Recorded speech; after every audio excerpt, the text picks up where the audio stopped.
पूर्वीच्या काळी सातबाराच्या उतार्यावर इतर हक्कात नावे का नोंदवत होते? नमस्कार, मी ॲडव्होकेट कैलास नाईक. कोर्ट कचेरी या यूट्यूब चॅनलवर आपले स्वागत आहे. एखादी हिंदू व्यक्ती मयत झाल्यानंतर त्या व्यक्तीला पत्नी, मुले व मुली असे वारस असतील तर पत्नी, मुली यांची नावे सातबाराच्या उतार्यावर इतर हक्कामध्ये नोंदवत असत व घरातील पुरुष व्यक्तींची नावे हे मालक व कब्जे वहिवाटदार सदरी नोंदवली जात असत. कधी कधी कुटुंबातील एखाद्या पुरुष व्यक्तीचे नाव सुद्धा इतर हक्कामध्ये नोंदवल्याचे उतारे आहेत.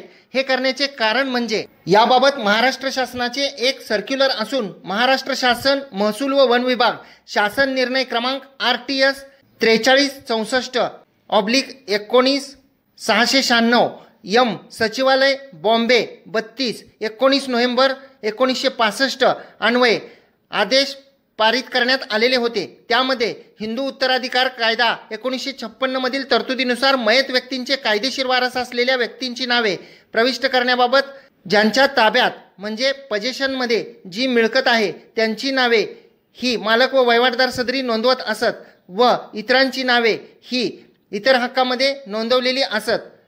म्हणजेच प्रत्यक्ष वहिवाटदाराचे नाव फक्त मालक सदरी नोंदवले जात असे व इतरांची नावे ही इतर हक्कामध्ये नोंदवली जात असत. त्यामुळे आजही काही जुन्या उतार्यामध्ये इतर हक्कामध्ये अनेक वारसांपैकी काही वारसांच्या नोंदी केल्याचे दिसून येते. इतर हक्कामध्ये नोंद असलेल्या वारसांना हिंदू वारसा कायद्याप्रमाणे हक्क असतो.